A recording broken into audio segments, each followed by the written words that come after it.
கர்த்தருக்குள் பிரியமானவர்களே, உங்கள் எல்லாரையும் இந்த ஞாயிறு ஆராதனை வேத பகுதிக்கு உங்களை வரவேற்கிறதில் மிகுந்த மகிழ்ச்சி அடைகிறேன். நம்ம பார்த்து கொண்டிருக்கிற சீரிஸ் இயேசு கிறிஸ்து எனக்கு ஏன் வேண்டும், வை ஜீசஸ், இந்த மாதிரி நிறைய தலைப்புகளை பார்த்தோம். நம்மளுக்கு இன்னைக்கு சபையில் என்ன நடக்குதுன்னு சொன்னால், சண்டே சர்ச்சுக்கு போகிறோம், அங்கே போய் காடுக்கு ஒரு சல்யூட் அடிக்கிறோம். அது மாதிரி தான் இருக்குது. ஆக்சுவலாக நான் சொல்கிறது தவறாக எனக்கு புரிஞ்சுக்க விட வேண்டாம்.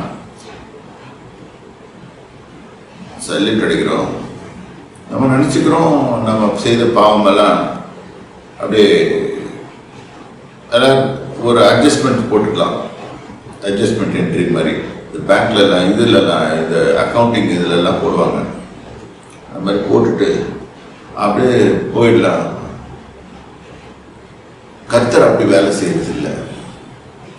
கர்த்தர் உங்களுடைய கண்ணு கட்டுமாக பார்த்து கொண்டு உங்களை நோக்கி கொண்டு என்றைக்கும் உங்களோட உங்களோட ஐக்கியமாயிருப்பதற்காக தான் அவர் வருகிறார். ஞாயிற்றுக்கிழமை என்ன பேசுகிறாங்க, அது எப்படி கேட்குறாங்கன்னு எனக்கு, அதை தங்களுக்கென்று ஏற்றுக்கொண்டார்களா, அந்த லோகோஸை ரேமாவாக கன்வெர்ட் பண்ணுறாங்களா, இதெல்லாத்தையும் பார்த்து தான் அவர் எடுப்பார். நம்ம சாமிக்கு ஒரு அப்படிதான் இப்போ எல்லா மதத்திலையும் கூப்பிட்றோம். சாமிக்கு ஒரு கொஞ்சம் அப்படியே அல்லாத மாதிரி ஏதாவது ஒரு கொடுத்துட்டு நம்ம இதெல்லாம் செய்து இதெல்லாம் எஸ்கேப் பண்ணிடலாம். இன்ஃபேக்ட் இந்த சீரியல் எடுக்கிறாங்களா, அவங்க கூட தான் நிறைய பேர் எடுக்கிறாங்க. அப்படிலாம் கிடையாது. இது உறவு, தேவனோடு கொள்ள உறவு, டே இன் அண்ட் டே அவுட். அவரோடு இயேசுவோடு இணைந்து நாம் எப்படி செய்யணும். இப்போ பார்ப்போம் இந்த பவுல் அப்போஸ்தலனுடைய வார்த்தைகளை. இதுதான் வாக்குத்தத்தமாக வந்தது. 1 கொரிந்தியர் 1:5 நீங்கள் கிறிஸ்துவுக்குள்ளாக எல்லா உபதேசத்திலும், கிறிஸ்துவின் உபதேசங்கள் அப்படின்னு இருக்குது. அந்த உபதேசம் எல்லா உபதேசத்திலும் எல்லா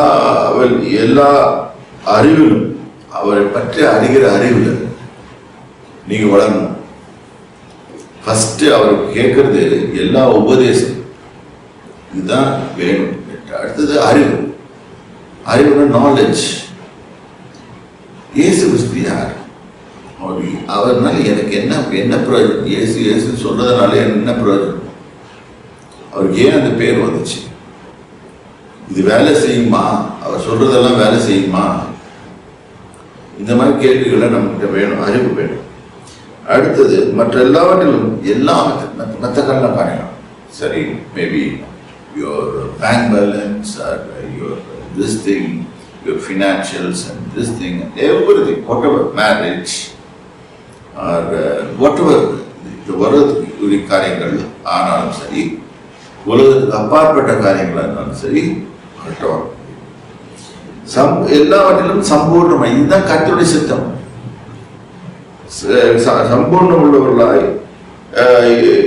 சம்பூர்ணம் உள்ளவர்களாக்கப்பட்டபடியால் அப்படின்னு போட்டிருக்கு. இதுதான் we are being made like that by Jesus Christ. When Jesus Christ died on the cross, இயேசு அந்த சிலுவையில் மரித்த போது இதுதான் நடக்குது. உண்மையாவே நம்ம ஏற்றுக்கொண்டோம்னா இதெல்லாம் நடக்கணும். இது நடக்கலன்னு சொன்னா something is basically wrong. Go back, அவர் பின்னால திருப்பி அதை செக் பண்ணுங்க. என்னதான் அங்க நடக்குது, என்னதான் நடந்திருக்குது, நம்ம எங்க தவறு இருக்கோம் அப்படின்னு. we can always go back and tell இதுதான் நடக்குது. ஒண்ணு கடவுள் தேவராய கர்த்தர் இயேசு நம்மளுக்கு தகப்பனா இருக்கிறார். அதனால என்னாச்சுன்னா, ஒரு தகப்பன்ட்ட பேசுற மாதிரி நீங்க பேசலாம். என்ன பேசலாம், எனக்கு என்னுடைய ப்ராப்ளம் இப்படிலாம் இருக்குது, ஆகவே நீங்க இன்டர்ஃபியர் பண்ணுங்க. அடுத்தது இன்னும் போட்டிருக்கு. இந்த இடத்துல 9ஆம் அதிகாரத்தில் பாருங்க, தம்முடைய குமாரனும் நம்முடைய கர்த்தராய் இருக்கிற இயேசு கிறிஸ்துவுடனே ஐக்கியமாயிருப்பதற்கு. ஐக்கியம் சொன்னது என்னது? ஒன்னஸ். ரெண்டு பேரும் ஒரே மாதிரி. லைக் த ஃபாதர் சன் அப்படின்னு சொல்லுவாங்க. அப்பனை போல மகனும் இருக்கிறான். அது மாதிரி ஒரு பழமொழி இருக்குது. அதே மாதிரி தான் இங்க இயேசு எப்படி இருக்காரோ அது மாதிரி தான் நம்மளும். அதை பார்த்தா நம்மள கிறிஸ்தவம். அப்படியே ஆன்டியோக்குள்ள சர்ச்சை கூப்பிட்டாங்க. ஐக்கியமாக இருப்பதற்கு உங்களை அழைத்த தேவன் உண்மை உள்ளவர். He is truthful. ஏன்னா அவரோட ஒரே நோக்கம், பிதாவாகிய தேவனோட ஒரே நோக்கம் இயேசுவோடு நம்ம ஐக்கியம். வேற எந்த குவாலிஃபிகேஷனும் அவர் பார்க்கறது இல்லை. அவர் பார்க்குற ஒரே குவாலிஃபிகேஷன் நாம் இயேசுவோட ஐக்கியமாக இருக்கிறோமா, இது ஒண்ணுதான். இதுக்கப்புறம் மூணாவது வந்து பார்க்குறோம், 2ஆம் அதிகாரத்தில் பார்க்குறோம். 2ஆம் அதிகாரம் ஐ திங்க் 2வது வசனம் நினைக்கிறேன்.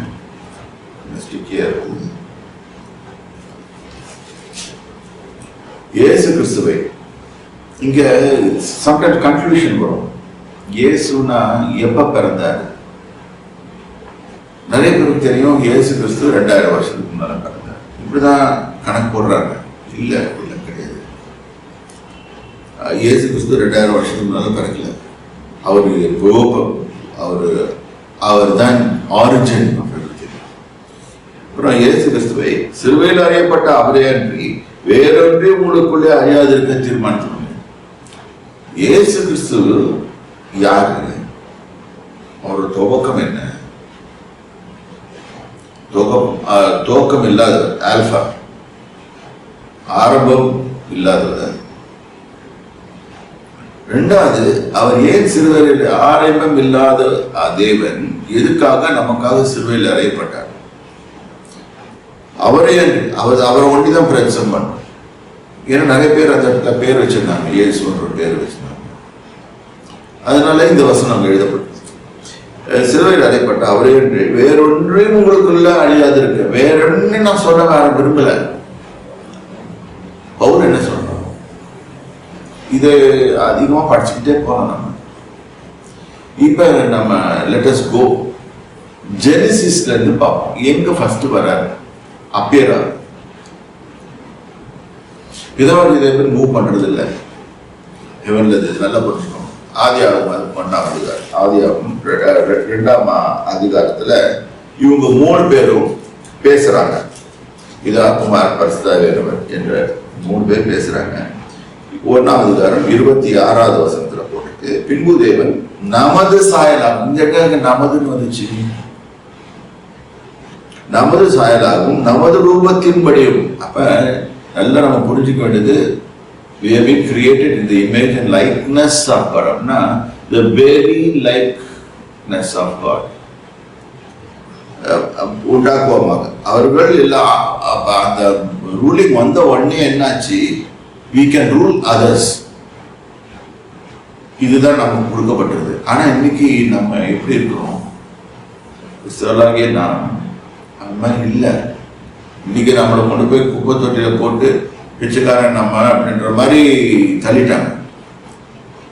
ஒரு கிறிஸ்டியன் சொன்னா ஒரு கண்டிப்பா ஒரு போனி துணி தான் ட்ரெஸ் போட்டுக்கணும். அந்த மாதிரி எல்லாம் நிறைய இதெல்லாம் ஐடியா இவங்களாவே இமேஜின் பண்றது. வானத்தின் பூமி படைத்த தேவனுக்கு ஒப்பாக அவரோட பிள்ளைகளாக. ரெண்டாவது பாவம் செய்தோம், உண்மைதான். அதுல இருந்து அவர் மீட்டெடுத்தார். அவரோட ஐக்கியமாக இருக்கிறோம். அதான் வசனம் சொல்லுது. அடுத்தது இந்த இடத்துல அவர் பேசுறாரு, எல்லாத்தையும் பேசிட்டு வந்து. ரெண்டாவது வந்து he started making man. 2ஆம் அதிகாரத்துல போட்டிருந்து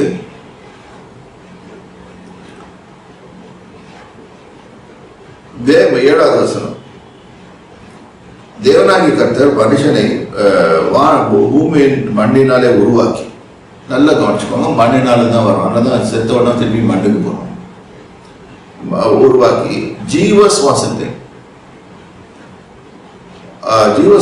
அவன் நாசிலே ஊதினார். மனுஷன் ஜீவாத்மாவானான். இது செய்தது யாரு? இயேசு கிறிஸ்து. இது அவர்கிட்ட தான் வருது. இதுக்கு அடையாளம் என்னென்ன பார்த்தீங்கன்னா, புதிய பாட்டில் ஒரு இது இருக்கும். அவர் கருத்துக்கு எடுத்துக்கொள்ளப்படும் முன்னாக அவர் ஊதி பரிசுத்தாவை பெற்றுக்கொள்ளுகிறார்.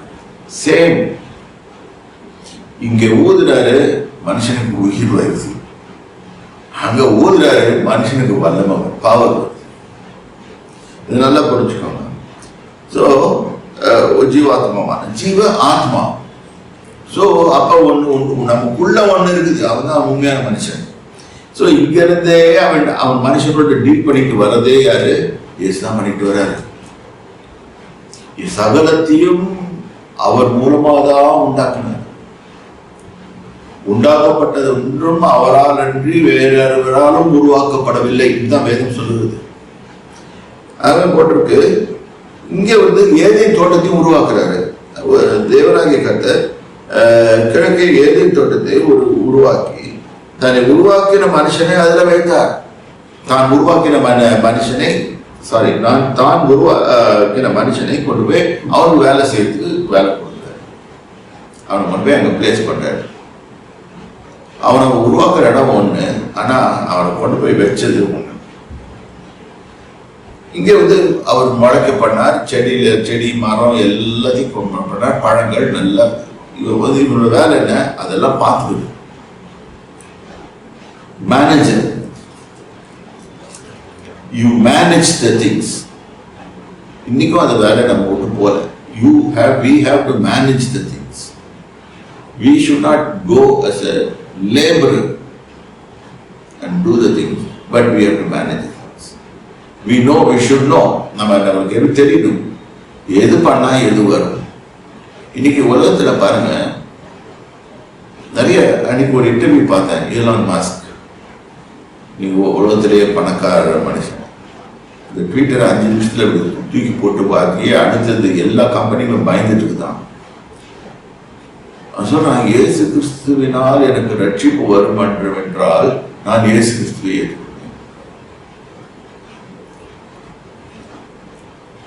ஏனென்றால் அவனுக்கும் தெரியும், அவனுடைய $279 பில்லியன் பணத்தை வச்சுக்கிட்டு அவனால ஒன்றும் செய்ய முடியாது.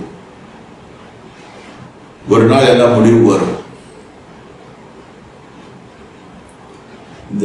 அவன் மறித்து போகும்போது, தவற நினைக்காதீங்க, நான் அவரை பத்தி குறைவா சொல்லல. எந்த ஒரு மனுஷன் மறித்து போகும்போது அவன் கொண்டு அவன் சம்பாதித்த அவனுடைய எல்லா காரியங்களையும் அவன் கூட்டி கொண்டு போவதில்லை.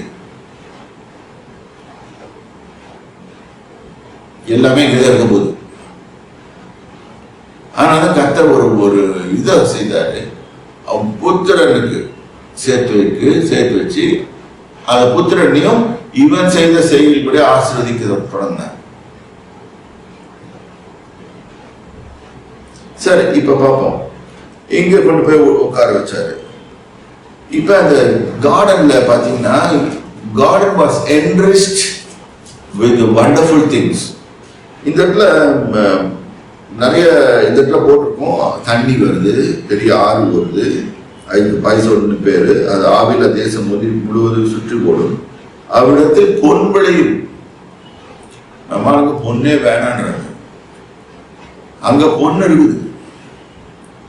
எப்படி ஏன் அதை எழுதுறாரு? சரி, இதெல்லாம் முட்டாள்தனமான பேச்சு. பொன் வேணாம், நான் போட்டுக்க மாட்டேன்.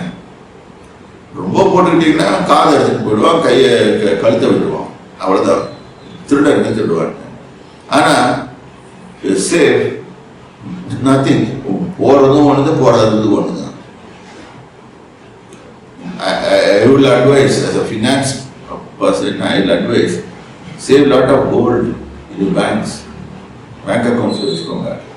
ஏன்னா இந்த காலத்து வரப்போற காலத்துல அதுதான் பயன்படும். ஏன்னா ஹெட்டிங் ஃபார் இது பஞ்சத்துக்கு நேரம் போயிட்டு இருக்கோம். எல்லா country shortage. You look at Sri Lanka, எவ்வளவு பணம் கொடுத்தாலும் ஒன்று வர. ஆனா கோல்டு கொடுத்தீங்கன்னா முடியும். அதுதான் காட் கேவ் கோல்ட் ஃபர்ஸ்ட். இது நிறைய பேர் தெரியாது. இது உலகத்தின் நடுக்காகிய நகைன்னு சொல்லிட்டு வாங்க. ஆனா சொல்றவங்க சொல்லிட்டு போட்டோம். அடுத்தது அப்புறம் பொன் அல்லது அந்த இடத்தில் பெற்ற ஆகும் கோமேதக கல். இது ஒரு எல்லாம் காஸ்ட்லி ஈவெண்ட்டா தான் வச்சிருக்காரு. மனுஷனை உருவாக்கி அவன் கொண்டு போய் வச்சு அவன் வெரி எக்ஸ்பென்சிவ் திங்ஸ் எல்லாம் அவன் கையில கொடுத்து நீ பாதுகாப்பான். அடுத்தது 2வது ஆற்றுக்கு சீகோன் என்று பேர். அது எத்தியோப்பியா தேசம் முழுவதும் கொடுக்கும். நான் எத்தியோப்பியாவுக்கு போயிருக்கேன். ஆனா தேசம் எப்படி இருக்குன்னு தெரியும். நல்ல குளிர்ச்சியா இருக்கும். Very beautiful place. 3ஆம் ஆற்றுக்கு இடகல் என்று பேர். அதை அசிரியாவுக்கு கிழக்கே ஓடும். 4ஆம் ஆற்றுக்கு ஹைப்ராட். இதுதான் இந்த பின்னால் நடக்க போற சண்டை அது வழியா வரும். ஸோ இதெல்லாம் வச்சுட்டு அவன்கிட்ட சொல்றாரு நீ பார்த்துக்கோ. அப்புறம் என்ன பண்றாரு, தேவனாகிய கர்த்தர் எல்லாத்தையும் உருவாக்கி ஆதாம் கிட்ட கொண்டு கொடுத்து ஆதாமே நீ பேர் வைக்கின்ற. பேர் வைன்னு சொன்னோன்னு அவனுக்கு பேர் வைக்கிறதுக்கு வைக்கிறான். ஆனா அவனுக்கு ஒரு பெரிய ப்ராப்ளம் சயின்டிபிக்கா கண்டுபிடிச்சிருக்காங்க. ஒரு ஆம்பளை குறைவா தான் பேசுவான். 50,000 வேர்ட்ஸ் தான் பேசுவான் ஒரு நாளைக்கு. நல்லா கவனிச்சுக்கோங்க. பெண்கள் 1,00,000 வேர்ட்ஸ் பேசுவாங்க. இதையும் சொல்லிடணும். ஸோ இவன் ரொம்ப பேச மாட்டான். அவர் கொண்டு ஒரு பறவையை வச்சாருன்னா இது காக்கான்னு பேர் வச்சான், ஆடு பேர் வச்சான், நாயின்னு பேர் வச்சான், ஒவ்வொன்றுக்கும் ஒவ்வொன்று பேர் வச்சுட்டு போயிட்டான். அந்த பேரை கர்த்தர் அக்செப்ட் பண்ணாரு. அவரும் அந்த காக்கா தான் கூப்பிட்டார். He never changed it. ஏன்னா அவனுக்கு அந்த அத்தாரிட்டி இருக்கு. ஏன்னா தேவத்துவம் இருக்குது அவன்கிட்ட. தேவ சாயலாக உருவாக்கப்பட்டிருக்காங்க. அதனால God honors that commitment. இன்னைக்கும் நீங்க சொல்றதும் செய்யறதும் நடக்கும். அதனாலதான் சும்மா அனாவசியமா பேசாதீங்க. அனாவசியமா பேசும்போது அது நடந்துடும். அடுத்தது அனாவசியமா பேசுறதுன்னு சொன்னா negative. I am talking about negative things. Negative things பேசும்போது நெகட்டிவா நடக்கும். மனுஷர்கள் எது விதைக்கிறார்களோ அது இதாக இருப்பார். ஸோ இந்த இடத்துல ஆதாம் என்ன பேரிட்டனோ அதுக்கு அதுதான் பேரு அப்படின்னு கர்த்தர் டிசைட் பண்ணிட்டார். அவனுக்கு ஒரு கிரேட் கொடுத்தார். அப்படின்னா அந்த கிரேட் ரொம்ப ஹை கிரேட். ஆதாமுக்கு துணை ஏற்படல. அதனால அவனுக்கு ஒரு சர்ஜரி பண்றாரு. அதுல இருந்து ஒரு பெண்ணை கொண்டு வருகிறார். அவனை இடுப்பிட்டு இந்த தடவை God never went to the ground. மண்ணுக்கு போல. அவன் இடுப்பு எலும்புக்கு தான் போறார். விழா எலும்புக்கு போகிறார். விழா எலும்புல மனுஷியை படைச்சு கொண்டு அவன் முன்னாடி விட்டார். என்ன சென்றான் பார்க்கலாம். அதான் போட்டு மனுஷாக உருவாக்கி அவளை மனுஷனிடத்தில் கொண்டு வந்தார். அப்பொழுது ஆதாம் இவள் என் எலும்பில் எலும்பும் என் மாம்சத்தின் மாம்சம். அப்ப இவன் இது சொல்ற போது இந்த வார்த்தை என்ன சொல்லுதுன்னா கர்த்தர் அவன்கிட்ட சொல்லிட்டு தான் செய்திருக்காரு. உங்ககிட்ட ஒரு ஆள் உருவாக்கி கொடுக்க போறேன். உனக்கு ஒரு மேட் கம்பேனியன் ஹெல்பர். இது நிறைய பேர் தப்பா எடுத்துக்கோங்க. ஆவியானவரும் ஹெல்பர் தான். அவர் பேரு ஹெல்பர் தான். ஒரு மனுஷன் தடுமாறும் போது அந்த தடுமாற்றத்திலிருந்து வெளியே கொண்டு வர்றது அதுதான் ஹெல்பர் பேரு. நிறைய பேர் ஹெல்பர் சொன்னா அந்த நம்ம ஊர்ல கூலிக்காரங்க இந்த ட்ரெயின்ல போட்டு போறாங்களா அந்த மாதிரி போட்டர் நினைச்சுக்கிறேன். போட்டர் மாதிரி நினைச்சுக்கிறாங்க. இன்னும் அப்படி இல்லை. ஹெல்பர். ஸோ இந்த இடத்துல மாம்சமாக இருக்கிறார். இவர் மனுஷனிலிருந்து எடுக்கப்பட்டபடியால் பார்த்தீங்கன்னா கிளீனா சொல்றான். எடுக்கப்பட்டவர் மனுஷி எனப்படுவாள் பேர் வைக்கிறான். ஆனா அவளுக்கு பேர் உண்டாவல.